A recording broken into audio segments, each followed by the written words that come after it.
രാവിലെ 10 മണിക്ക് തുറക്കുന്നത്. സത്യത്തിൽ ഞാനിവിടെ ഇല്ല, തൃശ്ശൂരായിരുന്നു. ഇത് കെട്ടിയപ്പോൾ ഓടി ഇങ്ങനെ വന്നായിരുന്നു.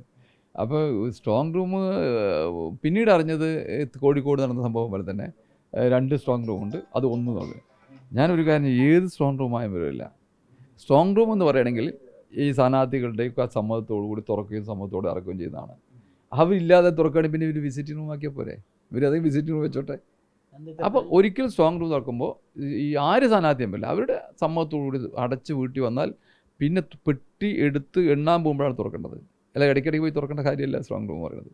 പക്ഷേ ഇവരെന്തോ ആവട്ടെ, ഉണ്ടെങ്കിൽ തന്നെ ആ വിശ്വാസത്തിലെടുത്ത്, സ്ഥാനാർത്ഥികളെ വിശ്വാസത്തിലെടുത്ത് ഉണ്ടായിട്ട് എടുത്ത് തുടങ്ങണം. ഞാൻ പറയാം ഈ തുറക്കാൻ പോകുന്നത് കലക്ടർ പോലും അറിഞ്ഞില്ല. സത്യം ഞാൻ പറഞ്ഞിട്ട് കലക്ടർ അറിയുന്നത് വേണ്ട, ആയിക്കോട്ടെ. അപ്പോൾ ഞങ്ങൾ അറിയണ്ടേ, പിന്നെ ഞങ്ങൾ അറിഞ്ഞ പിന്നെ എന്തിനാ ഞങ്ങൾ അറിഞ്ഞിട്ട് പൂട്ടി വെച്ചത്? ഞങ്ങളൊക്കെ അറിഞ്ഞിട്ടാണല്ലോ സ്ട്രോങ് റൂം പറഞ്ഞ് പൂട്ടി വെച്ചത്. ഇവരുടെ സ്വകാര്യ സാധനം വെക്കണം, ഞങ്ങൾ അറിയേണ്ട കാര്യമില്ല. റിട്ടയർഡ് ആർഒൻ്റെ എവിടെയോ കൊണ്ട് വെച്ചോട്ടെ, ഞങ്ങൾക്ക് എന്താ അറിയേണ്ട കാര്യം? ഞങ്ങൾ അറിഞ്ഞ് പൂട്ടി വെച്ചിട്ടില്ല, അതിനകത്ത് എന്തൊക്കെ ഉണ്ട് എന്നുള്ളത് ആയിരിക്കട്ടെ അവിടെ. ആ പൂട്ടി വെച്ച അത് തുറക്കുമ്പോൾ ഞങ്ങൾ കൂടി അറിയണം. അതാണ് അതിൻ്റെ മര്യാദ. അല്ലാതെ ഇവർ ഇഷ്ടം പോലെ ചെയ്യുകയാണെങ്കിൽ പിന്നെ ഇവരെന്തെങ്കിലും കൃത്യം കാണിക്കുന്ന ഉറപ്പാണല്ലോ. പിന്നെ ഒന്നുകൂടി ഞാൻ പറഞ്ഞുതരാം. ഇന്നലെ ഞാൻ പരാതി കൊടുത്തിട്ടുണ്ട്. എന്താണെന്നറിയോ, നെന്മാറ നിയോജകമണ്ഡലം 199 ഒന്ന് നോട്ട് ചെയ്ത് ഫുൾ പോളിംഗ് ചെയ്തെന്നാണ് പറഞ്ഞത്. ഈ തിരഞ്ഞെടുപ്പ് കമ്മീഷൻ്റെ സൈറ്റിൽ 199 ബൂത്തിൽ ഫുൾ 100% വോട്ട് നടന്നത്. അങ്ങനെ ഇല്ല. 99 187 രണ്ടിലും കൂടി 287 വോട്ടിൻ്റെ ഡിഫറൻസ് വരുന്നുണ്ട്. പരാതി കൊടുത്തിട്ടുണ്ട്.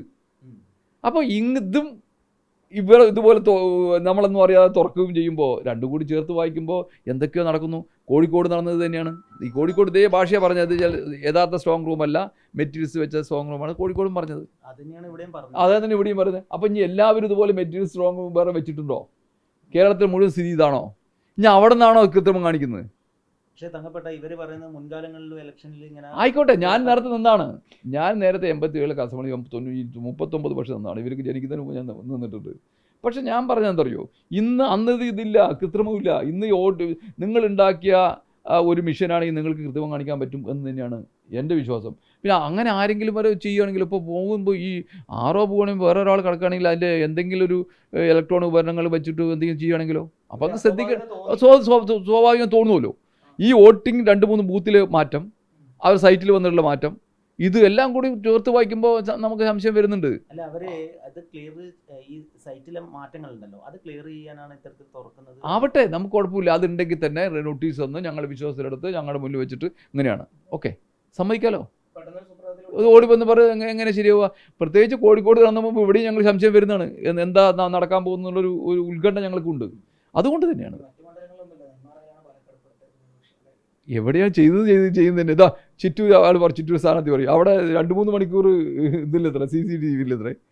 ഇപ്പം ഞങ്ങൾ പ്രത്യേകം ആവശ്യപ്പെട്ട് അവിടെ കാവൽ നിൽക്കുന്നുണ്ട്. നമ്മുടെ കുട്ടികൾ ചിറ്റൂരും വിക്ടോറിയ ചിറ്റൂരും നെന്മാറി ഒരു സെൻറ്ററിലാണ് അവർ ക്യാമറ CCTV അവിടെ കാവൽ നിൽക്കുകയാണ്. മാറി കാവൽ നിന്നുകൊണ്ടിരിക്കുകയാണ്. മുഴുവൻ സമയം കാവൽ നിൽക്കുകയാണ്. ഇതിനിടയിൽ ഇതൊക്കെ വരുന്നത്.